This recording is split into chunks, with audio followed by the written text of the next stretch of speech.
Pernahkah kamu merasa hidupmu berjalan di lorong yang panjang, dan setiap langkah yang kamu ambil selalu ada pintu yang tertutup di ujungnya? Kamu mulai bertanya-tanya, kenapa selalu begini? Apakah dunia sedang melawanmu? Apakah orang-orang terlalu kejam? Atau apakah waktunya saja yang belum tepat? Malam-malam yang panjang itu, kita sering mencari alasan di luar diri kita. Kita menunjuk pada keadaan, pada nasib, pada orang-orang yang tidak mengerti kita. Tapi jarang sekali kita mau menoleh ke dalam dan bertanya, kalau sebenarnya yang menghalangi adalah aku sendiri, bagaimana?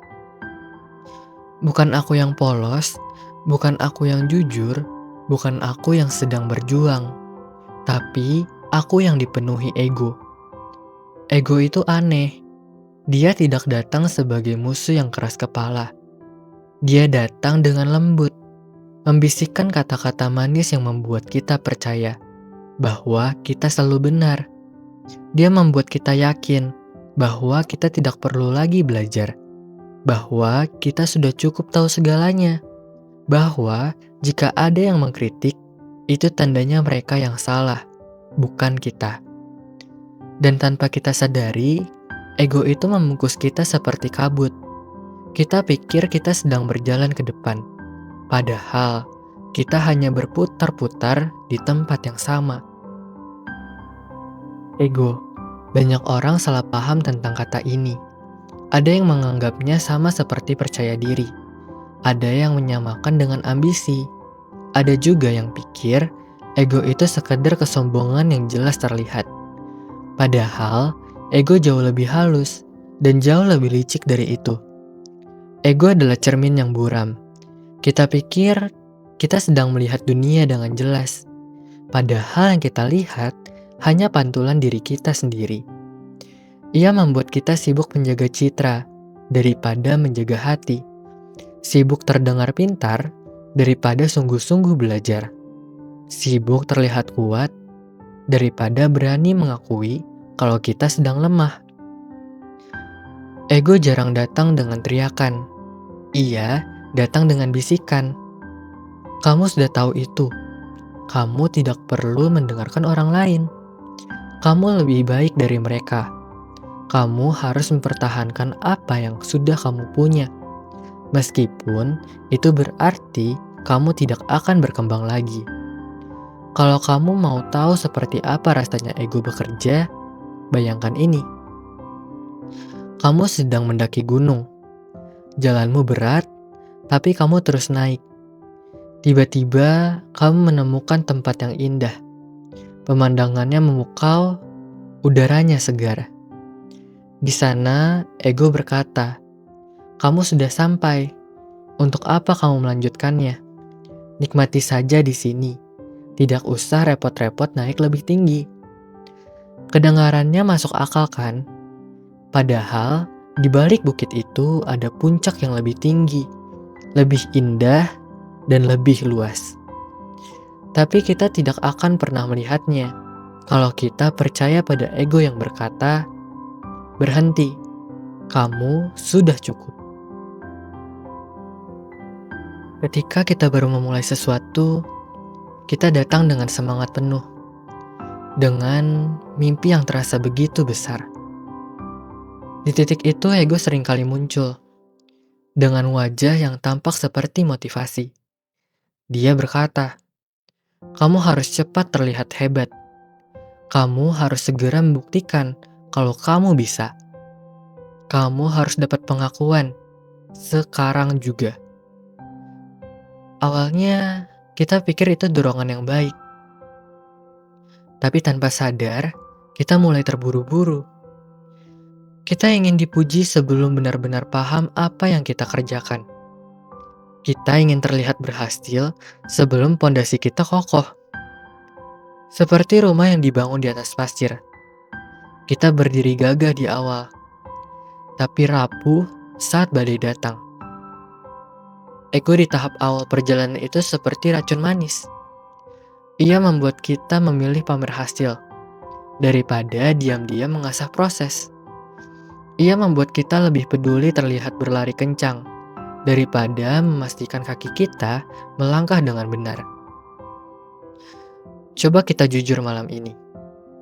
Berapa banyak dari kita yang sebenarnya lebih takut terlihat memulai dari nol daripada gagal di tengah jalan? Padahal, memulai dari nol itu tidak memalukan. Yang memalukan adalah saat kita berpura-pura sudah 100, padahal masih di angka 5. Kalau kita biarkan ego menguasai tahap awal ini, kita akan sibuk membangun topeng dan lupa membangun diri. Ketika kita mulai berhasil, ketika kita sudah menapaki sebagian puncak yang kita impikan, ego datang lagi. Bukan sebagai dorongan, tapi sebagai penjaga yang obsesif. Dia berkata, "Kamu harus mempertahankan semua ini. Kamu tidak boleh terlihat salah. Kamu tidak boleh terlihat turun bahkan sedikit saja." Lalu tanpa sadar, kita mulai lebih sibuk menjaga citra daripada menjaga kualitas. Lebih sibuk mempertahankan status daripada mempertahankan integritas. Seperti memegang segelas air yang terlalu penuh. Sedikit saja ada goyangan, ia akan tumpah. Dan karena takut tumpah, kita memegangnya terlalu kaku. Hingga kita lupa untuk menikmati isinya. Ego membuat kita takut untuk mencoba hal baru. Karena khawatir akan gagal. Dia membisiki kita untuk bermain aman, menjauh dari resiko, dan hanya bergerak di zona yang sudah kita kuasai. Masalahnya, zona nyaman itu seperti kolam kecil, indah di awal. Tapi lama-lama airnya tenang, bukan karena damai, melainkan karena kering. Di tengah jalan menuju mimpi, ego bisa mengubah kita dari seorang pembelajar menjadi seorang penjaga yang takut kehilangan. Dan saat itu terjadi, kita berhenti bertumbuh. Meski kaki kita masih berjalan. Kita semua pernah jatuh.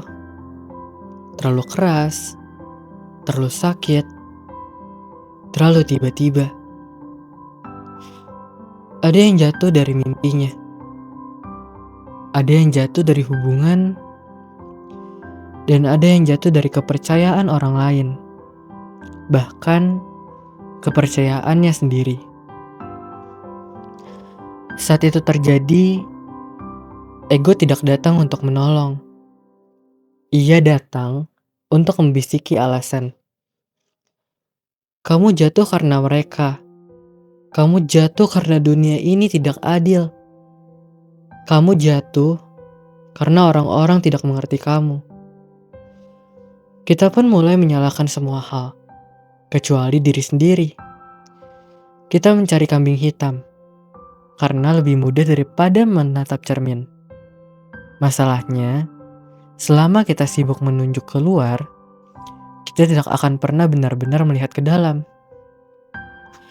Ego membuat kita menolak mengakui kesalahan. Karena itu berarti kita harus merobek kebanggaan itu sendiri. Dan bagi ego, kejujuran itu seperti terasa memalukan, bahkan mematikan. Padahal kebenarannya yang membuat kita tidak bangkit seringkali bukan pukulan dari dunia, tapi pelukan erat dari ego yang tidak mau kita lepaskan. Sampai kita berani mengakui, ya, sebagian dari ini adalah salahku.